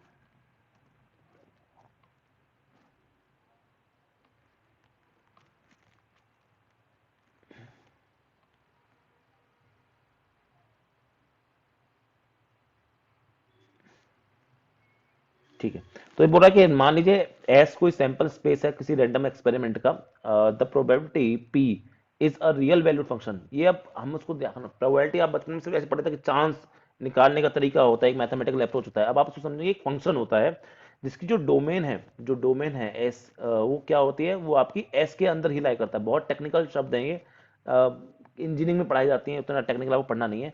मेन बात क्या है जो आप आगे लिखिए, सेट्स के फॉर्म में लिखिए डेफिनेशन, जो मेन बात समझिए। वो क्या बोल रहा है आपसे यहाँ पे, वो बोल रहा है कि जो भी रेंज होती है, देखो दो चीजें होती है, एक होता है डोमेन और एक होता है रेंज। एक होता है डोमेन, एक होता है रेंज, ये आपको पता होना चाहिए। किसी भी चीज का जो डोमेन होता है, डोमेन बताता है कि उसमें एक्स वैल्यू क्या ले सकता है, ठीक है, और रेंज क्या होता है कि उसकी वाई की वैल्यू क्या आ सकती है। फॉर एग्जाम्पल मैंने बोला Y is equal to F X है, ठीक है, तो इसमें एक्स की वैल्यू क्या क्या हो सकती है, उसको हम क्या बोलते हैं बेटा, उसको हम बोलते हैं डोमेन। और उन वैल्यूज को, एक्स की उन वैल्यूज को रखने के बाद वाई की वैल्यू क्या निकल के आ सकती है, उसको हम क्या बोलते हैं, रेंज। और रेंज को कभी कभी दूसरे नाम से हम कोडोमेन भी बोल देते हैं। ठीक है, तो ये सब चीज पता होनी चाहिए। अब सुनो यहाँ पे, तो क्या बोलता है कि प्रोबेबिलिटी की जो भी वैल्यू आएगी किसी भी दुनिया में, किसी भी चीज की जब प्रोबेबिलिटी निकालते हो, लेट्स से मैंने पी एक्स लिख दिया, तो इसकी वैल्यू हमेशा आपकी 0 से 1 के बीच में लाई करती है। पहली इंपॉर्टेंट बात, हमेशा जीरो, ये हमको पता भी है और ये बात अब मैथमेटिकली लिख रहे हैं यहाँ पे कि हमेशा किसी भी दुनिया में किसी भी चीज की प्रोबेबिलिटी अगर हम निकालते हैं तो वो हमेशा 0 से 1। देखो ना यहाँ पे क्या लिखा है, ऐसे लिखा है ना, 0 1। और कौन से वाले ब्रैकेट हैं आपके, आपके क्लोज ब्रैकेट हैं या स्क्वायर ब्रैकेट्स हैं, तो ये 0 और 1 को मान के चल रहे हैं और इनके बीच वाली सारी भी चीजें मानी जाएंगी, जो मैंने आपको कल भी समझाया था इन ब्रैकेट्स के बारे में क्या क्या बताया था। ठीक है, अब बोल रहा है कि आपके इनके ऊपर हम ये फॉलोइंग एक्सियम्स लागू होती हैं। क्या क्या एक्सियम है वो एक्सियम देख लेते हैं। तो पहली एक्सियम आपसे बोलती है कि for any event E, for any event E, आपका जो प्रोबेबिलिटी होगी ई की, मतलब उसके होने की जो प्रोबेबिलिटी है, इट इज ऑलवेज पॉजिटिव। पहली एक्सियम क्या बोलता है आपसे, पहली एक्सियम ये बोलता है आपसे कि किसी भी दुनिया के किसी भी इवेंट की जब भी कोई प्रोबेबिलिटी आप निकालने जाएंगे, तो वो हमेशा क्या निकल के आएगी बेटा, वो हमेशा आपकी पॉजिटिव निकल के आएगी। ठीक है, पॉजिटिव भी और जीरो भी, जीरो भी हो सकती है, मतलब नेगेटिव नहीं हो सकती, नॉन नेगेटिव हम इसको और अच्छे तरीके से बोल सकते हैं। ठीक है, नेक्स्ट क्या बोलती है आपकी इसके एक्सियम, नेक्स्ट बोलती है आपकी कि ये इसकी जो भी प्रोबेबिलिटी निकल के आएगी, पूरे सैंपल स्पेस की जो प्रोबेबिलिटी होती है, पूरे सैंपल स्पेस की जो प्रोबेबिलिटी होती है वो हमेशा क्या होगी आपकी, वो हमेशा 1 होगी। मतलब अगर मुझसे कोई ऐसा नंबर पूछ लिया गया जो कि सैंपल स्पेस पड़ रहा है, उसकी होने की क्या गुंजाइश है, तो ऑब्वियसली अगर पूरा सैंपल स्पेस ही पूछ लिया गया आपसे कि पूरे सैंपल स्पेस के होने की क्या प्रोबेबिलिटी है, तो आंसर 1 ही होगा कि भाई सैंपल स्पेस में कोई ना कोई नंबर तो आप उठा के दे ही दोगे। ठीक है, थर्ड थर्ड हम बोलते हैं आपके कि अगर मेरे पास में कोई भी म्यूचुअली एक्सक्लूसिव इवेंट्स हैं, और वो हम दो की बात करते हैं, कोई भी दो म्यूचुअली एक्सक्लूसिव इवेंट्स के बीच में जो आपका फॉर्मूला निकल के आता है प्रोबेबिलिटी का, उसको मैं आपके सामने मेंशन कर रहा हूं कि प्रोबेबिलिटी से के तरीके से आप कैसे चेक करोगे, तो आप उसको इस तरह से चेक करोगे। ध्यान रखना, ये प्रोबेबिलिटी का तरीका है, ये प्रोबेबिलिटी का तरीका है। मतलब मेरा कहने का क्या बोल रहा है, पढ़ लेते हैं एक बार। If E and F are mutually exclusive then E intersection F is equal to P E plus P F. याद रखें, हम प्रोबेबिलिटी में एंटर कर चुके हैं, तो आप सेट वाला मेथड नहीं लगाएंगे। सेट्स वाले मेथड में अगर हमें म्यूचुअली एक्सक्लूसिव चेक करना होता था तो हम ए ई इंटरसेक्शन एफ निकालते थे। अगर ये फाई निकल के आता था तो हम क्या बोलते थे, these are your mutually exclusive, these are your mutually exclusive. लेकिन जब आप प्रोबेबिलिटी वाले तरीके से इसको सॉल्व करना चाहोगे, जब आप इसको प्रोबेबिलिटी वाले तरीके से मैथमेटिकली चेक करना चाहोगे, वैसे नहीं पूछता ज्यादा सवाल इस पे, पूछना चाहोगे, तो आप उस टाइम पे probability E intersection sorry union F निकालोगे। ऑब्वियसली हम जानते हैं कि देखो ये सब चीज आप जानते हो, आई होप जानते हो, नहीं जानते हो तो मैं बता दूंगा आगे जाके कि इसकी जो फॉर्मूला होता है, आई होप कि फॉर्मूला पता होता है सर बच्चे को, P E plus P F minus P E intersection F. क्या ये फॉर्मूला पता है कि नहीं पता है आप लोगों को, पहले मुझे ये बताओ। पता है सर। पता है, सबको पता होगा, बचपन पढ़ के जाते हैं। तो ये फॉर्मूला होता है, मैंने बोला कि अगर ई और एफ का आंसर क्या है, फाई है, मतलब कुछ ना होने की प्रोबेबिलिटी क्या है, जीरो। जब कोई है ही नहीं तो उसकी प्रोबेबिलिटी क्या होगी, जीरो। भाई कुछ ना होने की प्रोबेबिलिटी क्या होती है, जीरो। कुछ होने की प्रोबेबिलिटी तो कुछ होती है, पर जब हो ही नहीं रहा कुछ तो उसकी प्रोबेबिलिटी क्या है, जीरो। तो उसमें यही चीज क्या निकल के आ जाएगी आपकी, यही चीज आपकी निकल के आती है यहाँ से, पीई प्लस पी एफ निकल के आ जाती है। तो कोई बहुत तगड़ा फॉर्मूला नहीं बता दिया आपको, सिंपल चीज बताई है आपको कि आप जब प्रोबेबिलिटी के तरीके से आप चेक करोगे तो आप इस तरह से उसको निकाल सकते हो। ठीक है, तो ये तीन एग्जाम्स हैं जो कि आपकी हमेशा लागू होती हैं, हमेशा लागू होते हैं किसी भी प्रोबेबिलिटी के ऊपर। अब सुनेंगे एक बात, ठीक है। अब मैं अगर बात करूं यहाँ पे, इन प्रोबेबिलिटीज के मद्देनजर, इन प्रोबेबिलिटीज के मद्देनजर आप कुछ चीजें बता सकते हो प्रोबेबिलिटी को लेके। वो क्या क्या है, मैं और उसी को हम बोलते हैं एक्सियोमेटिक डेफिनेशन ऑफ प्रोबेबिलिटी। देखिए ढंग से अगर कॉपी हो जाए तो यहाँ पे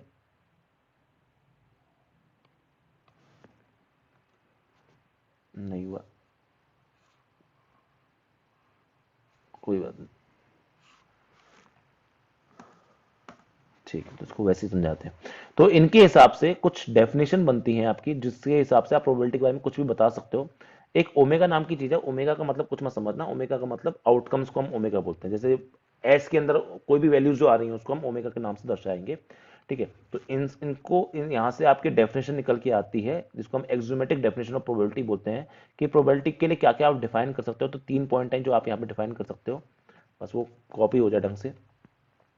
ठीक है, तो वो क्या क्या है आपका, पहला है आपका जो कि आपसे ये बोलता है, एक सेकेंड, ठीक, तो ये बोलता है, जो मैं आपको पहले समझा भी चुका हूं, ये वाली चीज आपको बता भी चुका हूं, कि दुनिया में किसी भी आउटकम की प्रोबेबिलिटी जो होती है वो हमेशा 0 से 1 के बीच में लाई करती है। दुनिया में किसी भी, ये आउटकम है, किसी भी आउटकम के होने की जो प्रोबेबिलिटी होती है वो हमेशा 0 से 1 के बीच में लाई करती है। नेक्स्ट जो रिजल्ट होता है, या नेक्स्ट आपकी जो डेफिनेशन आती है एक्सियोमेट्रिक डेफिनेशन, उसकी अगर हम बात करें तो वो आपसे क्या बोलेगी, वो आपसे बोलती है इस तरह से,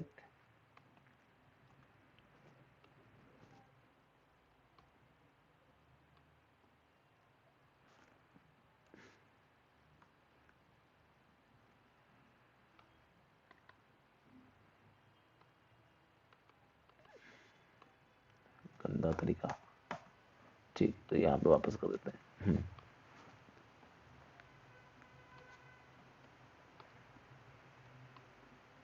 ठीक है, नेक्स्ट क्या बोलते हैं, ये काफी इंपॉर्टेंट है बेटा, बहुत ज्यादा इंपॉर्टेंट, सबसे इंपॉर्टेंट मतलब में से एक ये है। ये क्या बोलती है आपसे, मान लो आपका ओमेगा 1 ओमेगा 2 ओमेगा 3, ये सारे के सारे, ये यहीं से देखो, ये पहले वाले का असर ये है, पहले वाला जो आया है ना वो यहाँ से आ गया है, ठीक है। नेक्स्ट जो आता है आपका ये यहाँ से आता है, इसका रिजल्ट है ये। इसका रिजल्ट कैसे है तो सुनिए, ये क्या बोलता है कि मान लीजिए सैंपल स्पेस कोई भी है जिसके अंदर बहुत सारे इवेंट पड़ रहे हैं, ओमेगा 1, ओमेगा 2, ओमेगा 3, ये सारे इवेंट्स क्या हैं आपके सैंपल स्पेस के अंदर पड़ते हैं, ठीक है। अगर मैं सबके प्रोबेबिलिटी निकाल के, सबकी प्रोबेबिलिटी ओमेगा 1 निकालता हूँ, ओमेगा 2 निकालता हूँ और ओमेगा 3 निकालता हूँ, तो ऑब्वियसली बात है कि मैं सबको फिर क्या करता हूँ, ऐड कर देता हूँ। सबको मैंने अलग अलग निकाल के क्या कर दिया, सबको मैंने ऐड कर दिया, सबको मैंने ऐड कर दिया। तो एक्चुअली में ये बना क्या ऐड करके, ये और कुछ नहीं बना, ये प्रोबेबिलिटी ऑफ सैंपल ही तो बन गई, सैंपल स्पेस ही तो बन गई। मैंने सबके सारे के सारे इवेंट अगर उठा के ले लिए तो भाई सारी प्रोबेबिलिटी को जोड़ के आंसर 1 ही तो निकल के आना है।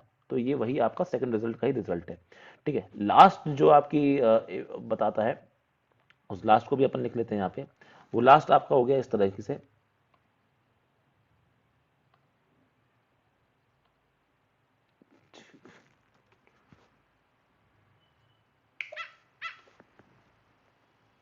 ठीक है। तो लास्ट आपका होता है कि किसी भी इवेंट ए के लिए, किसी भी इवेंट ए के लिए जो प्रोबेबिलिटी ऑफ ए होगी वो क्या होगी, summation of probability of omega आई। समझो इस बात को, इस बात को मेरे समझाने का क्या मतलब है, तो इसको हम समझते हैं डाई वाले एग्जांपल से। समझना, डाई वाले एग्जांपल में लेट्स से कि आपका सैंपल स्पेस क्या होता है, 1 आता है, 2 आता है, 3 आता है, 4 आता है, 5 आता है, 6 आता है। ये आपका डाई वाले प्रॉब्लम में ये सारी चीजें आती है, ठीक है। अब मैंने ए को कोई भी इवेंट बोल दिया, इवेंट से मेरा कहने का मतलब क्या हो जाएगा, ए को मैंने कोई भी आपका इवेंट बोल दिया जिसमें आपका क्या आने वाला है, लेट्स से मेरे प्राइम नंबर्स आने वाले हैं, ठीक है। हम कर चुके हैं तो उसके हिसाब से मैं समझाता हूँ। यानी क्या हो जाएगा, 2 हो जाएगा, सॉरी यहाँ पे ऐसा वाला ब्रैकेट 2, 3, 5 हो जाएगा, ठीक है। तो जब आपको प्रोबेबिलिटी ऑफ ए निकालने के लिए बोला जाए ना, जब आपको क्या बोला जाए, प्रोबेबिलिटी ऑफ ए निकालने के लिए बोला जाए, तो उस टाइम पे आप क्या कर सकते हो, उस टाइम पे आप हर किसी की प्रोबेबिलिटी निकाल के उनको सीधे सीधे ऐड कर सकते हो। मेरा कहने का मतलब कि आपको ये तीनों लेके चलने पड़ेंगे उस टाइम पे, ठीक है। और तीनों लेके चलने का मेरा क्या क्या मतलब है, आप उसको 3/6 से इसको निकाल सकते हो, ठीक है। अभी उसने प्रोबेबिलिटी निकालने का तरीका नहीं बताया, बस आपको समझा रहा है कि ये सारी प्रॉपर्टीज होती हैं प्रोबेबिलिटी की। मैं आपको आपको आता है प्रोबेबिलिटी निकालना, इसलिए मैं आपको डायरेक्ट बता रहा हूँ। 3/6 आपका क्या हो जाएगा यहाँ पे आंसर, आपका यहाँ पे आंसर हो जाएगा 1/2। या फिर आप क्या बोल सकते हो उसको, अब ये क्या बोल रहा है, ये बोला समेशन, मतलब आप 2 के आने के चांस क्या है सर, 2 के आने के चांस है 1/6, 3 के आने के चांस क्या है वो भी 1/6, और 5 के आने के चांस क्या है 1/6। तीनों के 5/6 मत कर देना उसको, बता लगा सर 5/6, 2, 3/6 वो सब तो नंबर है, उसके आने के चांसेस क्या है। तो आप इसको और कुछ नहीं कर रहे, क्या आप उसको 1/6 को 3 से मल्टीप्लाई कर रहे हो, ठीक है, समेशन ही तो कर रहे हो उसका एक तरह से, ठीक है। और समेशन का मतलब क्या हो गया यहाँ पे, फिर भी 1/2 आंसर आता है, तो दोनों सेम निकल के आ रहे हैं। तो वो बोलता है कि जो जो एलिमेंट आपके ए के अंदर आएंगे उन सारे एलिमेंट्स को आपको एक साथ लेके उनकी प्रोबेबिलिटी निकालनी होगी, बस वो ये बोलना चाह रहा है। तो ऐसा नहीं कि आप कोई अलग अलग निकालना चाहते हो अलग अलग निकाल लो, एक साथ निकालना चाहते हो एक साथ निकाल लो। ऐसा नहीं करना कि ए में अगर आपके 3 नंबर आ रहे हैं तो आप बस एक की प्रोबेबिलिटी निकाल लो, आपको तीनों की प्रोबेबिलिटी निकाल के उनको ऐड करना पड़ेगा। आपसे ये बोलने की वो कोशिश कर रहा है यहाँ पे। बाकी चीजें तो आपको आगे के जैसे हम जाएंगे समझ में आती रहेंगी, ठीक है। तो ये आपकी कुछ कुछ चीजें हैं जो मैंने आपको यहाँ पे समझाई है। चलिए ठीक है, क्वेश्चन तो यहाँ पे नहीं बनता है कोई, ठीक है, टाइम वेस्ट होता है, वो बोलता है इन सारी चीज़ों को प्रूव करके बताओ। चलिए अब नेक्स्ट बात कर लेते हैं, ठीक है, जो कि अब हम जिसका इंतजार कर रहे थे वही चीज़ कि किसी चीज़ की प्रोबेबिलिटी का क्या मतलब होता है, प्रोबेबिलिटी कैसे निकाली जाती है। आपको पता सबको है पर फिर भी हम बताएंगे कि किसी चीज़ की प्रोबेबिलिटी निकालने का तरीका क्या होता है, कैसे निकालते हैं। तो देखिए, तो हम बात करने वाले हैं यहाँ पे प्रोबेबिलिटी ऑफ एन इवेंट, कि किसी चीज़ की प्रोबेबिलिटी कैसे निकाली जाती है। तो प्रोबेबिलिटी ऑफ इवेंट क्या होता है, कुछ नहीं, कि कोई भी आपने सैंपल स्पेस ले लिया, ठीक है, आपने कोई भी सैंपल स्पेस ले लिया, उसमें से आपको कोई इवेंट बोल दिया गया कि भाई ये मेरा फेवरेबल इवेंट है, मैं ये चाहता हूं, मैं ये चाहता हूं। तो वो चाह जो हम रहे हैं उसके होने की क्या गुंजाइश है उसको निकालता है, उसको चांस कितना है। तो हम करते कुछ नहीं है, जो आपके फेवरेबल इवेंट्स होते हैं, जो आपकी चाहत है, जो आप चाहते हो, उसको लेते हो और divide by total number of events कर देते हो, divide by total number of events कर देते हो, उसको हम बोलते हैं आपका उसको हम निकालते हैं प्रोबेबिलिटी। लेकिन जो अभी तक हमने पढ़ा है, ये तो आपने बचपन में, जो अब मैंने अभी बोला ना आपसे फॉर्मूला कि फेवरेबल डिवाइड बाय टोटल, वो तो आप बचपन में पढ़ के आओ। लेकिन इसको हमने जो अभी अभी प्रोबेबिलिटी पढ़ी है उसके तरीके से कैसे समझ सकते हैं उसको समझते हैं। चलिए हम क्या करते हैं, एक एग्जाम्पल लेते हैं, एग्जाम्पल लेते हैं 2 कॉइन्स टॉस का, ठीक है। 2 कॉइन्स टॉस का एग्जांपल लेते हैं और सैंपल स्पेस हम समझते हैं आपका। तो देखो, इसका सैंपल स्पेस क्या बन जाएगा, एच एच बन जाएगा, ठीक है। नेक्स्ट क्या बन जाएगा, एच टी बन जाएगा, टी एच बन जाएगा और टी टी बन जाएगा। ये आपका सैंपल स्पेस बनकर तैयार है। मान लो मैं आपको इसमें इवेंट निकालने के लिए बोलता हूँ कि अच्छा चलो इवेंट छोड़ो, मैं प्रोबेबिलिटी बोलता हूँ कि two heads, probability of two heads. ठीक है, तो आप सब जानते हो, ये सब मुझे बताने की जरूरत नहीं है, आप सब जानते ही हो। ठीक है, बचपन में निकाल के आए हो सारी चीजें, मैं वही बता रहा हूँ आपको, बचपन में जो चीज पढ़ के आए हो वो सब नहीं बताने वाला मैं आपको यहाँ पे। तो आप प्रोबेबिलिटी ऑफ टू हेड्स क्या हो रही है, यानी पी एच एच क्या हो जाएगा सर, पी एच एच हो जाएगा मेरा एक ही बार होना है ना चार में से, तो 1/4 हो जाएगा। ठीक है, पी ऐसे पी टी टी भी निकाल सकते हो, पी एच टी भी निकाल सकते हो, सब कुछ निकाल सकते हो आप, बहुत समझदार हो आप लोग। ठीक है, तो पी एच टी निकाल सकते हो, पी टी टी निकाल सकते हो। ठीक है, ऐसे आप सारी चीजें निकाल सकते हो। ठीक है, तो आपका वो आप बचपन में पढ़ के आए हो। ठीक है, ठीक। तो अगर मैं इनकी बात करूं आपका कि ठीक, ये तो आप निकाल दो ऐसे आप मान लीजिए आपको बोल रखा है कि वन हेड के लिए अगर आपको बोल रखा है, ठीक है, ओनली वन हेड अगर बोल रखा है आपसे, तो आपके ओनली वन हेड मतलब ये आएगा यानी 2/4, यानी 1/2 उसकी प्रोबेबिलिटी हो गई। ठीक है, और अगर मैं बोलता हूँ आपसे कि प्रोबेबिलिटी ऑफ टू टेल, तो आपकी इसकी प्रोबेबिलिटी क्या हो जाएगी, वो भी 1/4 हो जाएगी। ठीक है, आप इसको सैंपल स्पेस के देखना चाहते हो, मैं P H H plus P only one head, और ओनली वन हेड का मतलब ओनली वन टेल भी होता है, और पी ऑफ टू टेल या फिर टी टी बोल दूं उसको मैं पी टी टी भी बोल सकता हूँ। अगर मैं ऐसा बोल दूं तो इनको अगर मैं जोड़ता हूँ तो देखिए क्या आएगा, 1/4 प्लस 1/2 प्लस 1/4। ठीक है, आप सब समझते हो, 1/4 क्या हो जाएगा, 1/2 हो जाएगा, और 1/2 क्या हो जाएगा, 1 हो जाएगा। तो आपकी जो टोटल प्रोबेबिलिटी होती है वो आपको यहाँ पे करके दिखा रहा है। तो ये सारी चीज़ों को फॉलो करता है। ठीक है, चलिए आगे बढ़ते हैं। Probabilities of equally likely events. अब सुनिए, ये इक्वली लाइकली नाम की बीमारी क्या होती है इसको समझ लेते हैं। ठीक है, कुछ छोटी छोटी चीजें हैं, छोटी छोटी डेफिनेशन है, उसको आज हम खत्म करके जाते हैं। उसके बाद फिर नेक्स्ट टाइम पे हम क्वेश्चंस करेंगे। ठीक है, नेक्स्ट टाइम पे हम क्वेश्चंस भी करेंगे और बायनोमियल करके इसको खत्म करेंगे इस चैप्टर को। ठीक है, तो इक्वली लाइकली इवेंट्स क्या होते हैं, इक्वली लाइकली इवेंट्स ऐसे इवेंट्स को बोलते हैं जिनकी प्रोबेबिलिटी होने की चांसेस क्या होते हैं, सेम होते हैं। मतलब जिनका प्रोबेबिलिटी निकालें अगर हम, और दोनों की प्रोबेबिलिटी क्या होता है, सेम निकल के आ जाए, उनको हम क्या बोलते हैं, इक्वली लाइकली इवेंट्स बोलते हैं। अच्छा एक और बात, प्रोबेबिलिटी इक्वली लाइकली का मतलब क्या होता है, इक्वली लाइकली का मतलब क्या होता है, इक्वली लाइकली का मतलब होता है, इसको हम दूसरे नाम से क्या बोलते हैं, इवेंट्स, इसको हम बोलते हैं जब आपका अनबाइस्ड होता है सब कुछ। इसको ध्यान रखना है, इसको हम बोलते हैं अनबाइस्ड चीजें होती हैं। अनबाइस्ड का मतलब होता है कि कोई चीटिंग वो नहीं हो रही, इसको समझना हो तो सिंपल याद रखो, देयर इज नो चीटिंग। ठीक है, नो चीटिंग से मतलब कि अगर आपने कॉइन को फेंका तो जितनी चांसेस हेड के आने की हैं, एक कॉइन को फेंकते टाइम पे जितने चांसेस हेड के आने की हैं उतने चांसेस टेल के आने के भी हैं। मान लो मैंने डाइस को फेंका, मैं जैसे डाइस में कॉइन को फेंका, तो हेड के आने के जितने चांसेस हैं वो कितने होते हैं, 1/2 होते हैं। उतने ही चांसेस आपके क्या हैं, टेल के आने के भी हैं। उसको भी हम क्या बोलते हैं, इसको हमने बोला कि आपका क्या है, this is your fair coin, fair coin या अनबाइस्ड कॉइन। ठीक है, आपका सही कॉइन है। ठीक है, और वैसे में जैसे डाइस की बात करते हैं तो डाइस में आपका क्या आ सकता है, 1 आ सकता है, 2 आ सकता है, 3 आ सकता है, 4 आ सकता है, 5 आ सकता है। इन सबके आने की प्रोबेबिलिटी क्या है, चाहे P1 निकालो तो वो भी 1/6 आएगी, P2 निकालो तो वो भी क्या निकलेगी, 1/6 आएगी, P3 निकालो तो वो भी क्या आएगी, 1/6, ऐसी बाकी सबकी भी क्या आएगी, 1/6। तो इसको हम क्या बोलेंगे, फेयर डाइस बोलेंगे, आपका फेयर डाई बोलेंगे, या फिर इसको हम बोल सकते हैं आपका अनबाइस्ड डाई बोल सकते हैं। तो जब इक्वली लाइकली इवेंट्स क्या होती है, जब किसी इवेंट के जो कि आपके सैंपल स्पेस का पार्ट है उसके होने के बराबर चांसेस हैं बाकी सारे इवेंट्स को लगा के, तो उसको हम बोलते हैं आपका, उसको हम बोलते हैं equally likely events.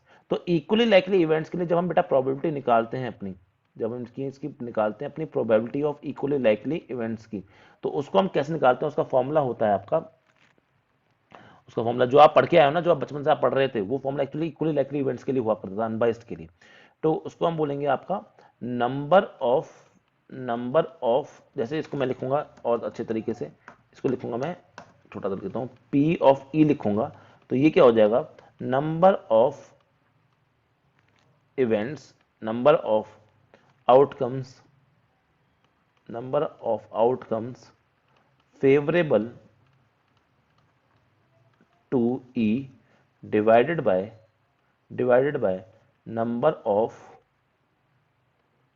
Of total possible outcomes. ये आपकी प्रोबेबिलिटी होती है। इक्वली लाइकली इवेंट्स में आप इस तरह से करते हो। ठीक है, ये इक्वली लाइकली इवेंट्स के लिए ही आप ये फॉर्मूला लिखते हो। अब इसके अलावा क्या आता है, इसके अलावा ए और बी आ जाए, ठीक है, ए एंड बी आ जाए, और आपका ए माइनस बी आ जाए, या ऐसा कुछ भी आ जाए। जब भी आपको प्रोबेबिलिटी निकालनी है, जब भी आपको प्रोबेबिलिटी निकालनी है, प्रोबेबिलिटी निकालनी है ऑफ एलजेब्रा ऑफ इवेंट्स की, याद रखेंगे जब भी आपको प्रोबेबिलिटी निकालनी है, आपको एलजेब्रा ऑफ इवेंट्स की आपको प्रोबेबिलिटी निकालनी है, तो याद रखेंगे उसके लिए हम स्पेशल मेथड यूज करते हैं। आप सेट्स वाला मेथड भी इस्तेमाल कर सकते हो, पर वो बहुत लॉन्ग मेथड पर जाता है। उसमें हम प्रेफर करते हैं अपना, उसमें बेटा हम प्रेफर करते हैं अपना वेन डायग्राम। उसमें हम क्या प्रेफर करते हैं, अपना वेन डायग्राम।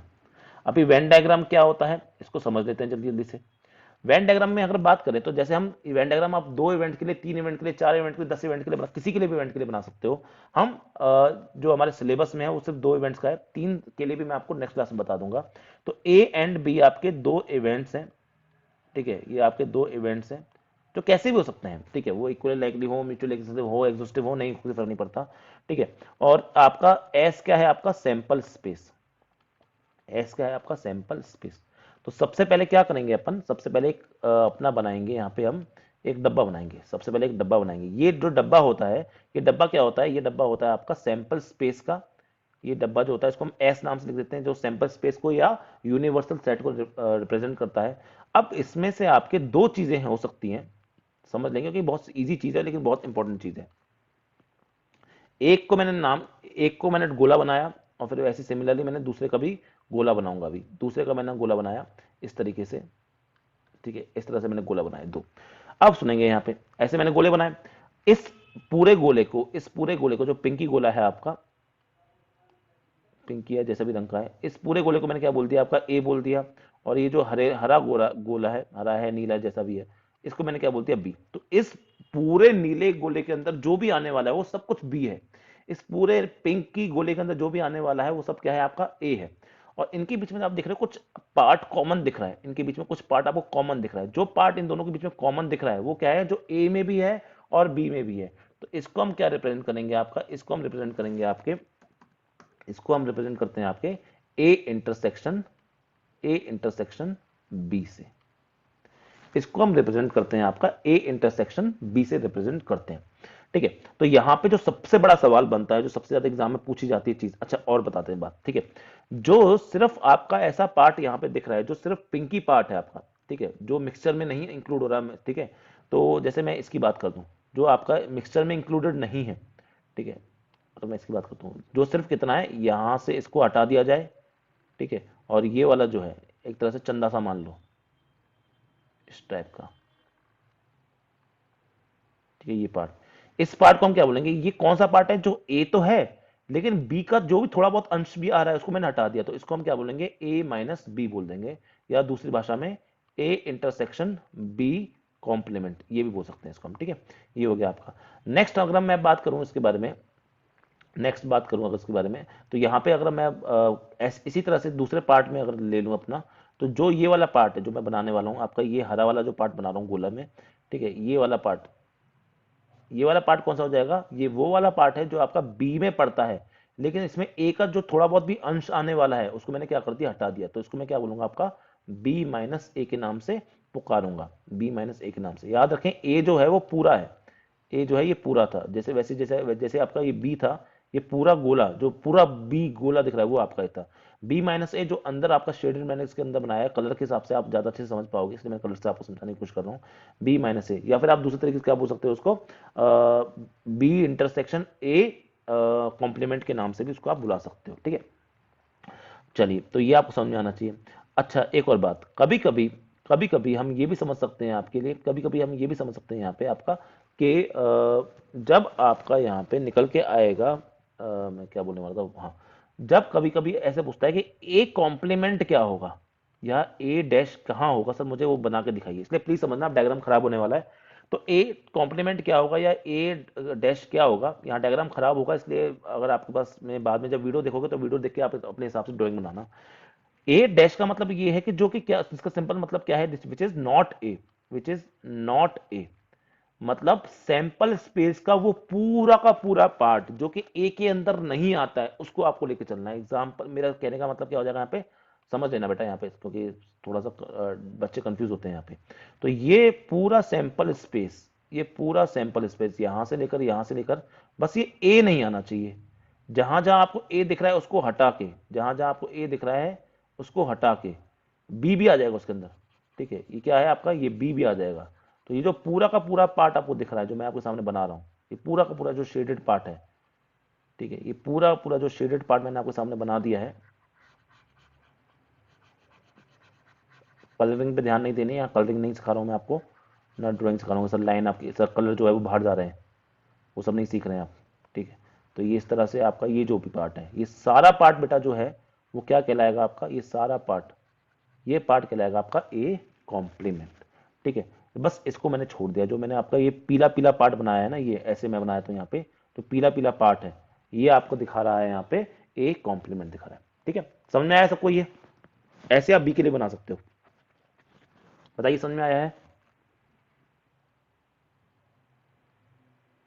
Yes sir. ठीक है, यस सर। बस बस आखिरी चीज हमको आज बतानी है, इसके बाद हम क्लास एंड करेंगे, जो है इसका फॉर्मूला ए यूनियन बी का फॉर्मूला। ये आपको पता है, मुझे पता है, आप सबको पता है, पर फिर भी बताना चाह रहा हूँ। इसका फॉर्मूला क्या हो जाएगा, तो देखिए साफ सीधी बात है, ए का मतलब क्या है, इसमें क्या आना चाहिए, ए तो आना ही चाहिए, साफ सीधी बात है, प्लस बी भी आना चाहिए, ये भी साफ सीधी बात है। ठीक है, ए भी आना चाहिए और बी भी आना चाहिए, ये सब कुछ पता ही है। ठीक है, अच्छा अच्छा, नेक्स्ट बात मैं यहाँ से क्या कर सकता हूँ आपका, ये भी बोल सकता हूँ कि P of A plus P of B आना चाहिए, बिल्कुल ठीक है। और अब लेकिन दिक्कत क्या हो गई, ए को जब मैंने पूरा लिया तो ये काउंट हुआ। ठीक है, जब मैंने ए को लिया तो ए में आपका ये तो काउंट हुआ, प्लस ये भी काउंट हो गया। ठीक है, तो देखना 1 2, तो जब मैं ए को लिखता हूं तो इसमें 1 + 2 आ गया। सिमिलरली जब मैं आपका बी को काउंट करता हूं तो इसमें क्या हो गया, जैसे जैसे ये 2 है और उसको मैंने 3 मान लिया, तो 2 भी आ गया और 3 भी आ गया। ठीक है, दोनों आ गए। अब दिक्कत ये जोड़ने से ये वाली चीज ना 2 बार आ गई है, ये वाली चीज 2 बार आ गई है, तो आपको इसको एक बार घटाना पड़ेगा ताकि आपके पास में 1 + 2 + 3 आ जाए। ए यूनियन बी का मतलब क्या आ जाए, 1 भी आ जाए, 2 भी आ जाए, 3 भी आ जाए। अब दिक्कत क्या आती है ऐसे केस में, आपका ये दो बार आ रहा था, तो आपने क्या कर दिया, एक बार 2 घटा दिया, तो इसका मतलब आपने माइनस क्या कर दिया, ए इंटरसेक्शन बी वाला पार्ट माइनस कर दिया। तो ये फॉर्मूला आपके लिए काफी इंपॉर्टेंट बन जाता है उस हिसाब से। ठीक है, अगर ऐसी बात है तो अगर अब मैं क्या करूंगा, अगर मुझे प्रोबेबिलिटी लगानी है तो प्रोबेबिलिटी यही फॉर्मूला अपना अपना अपना ले लेती है।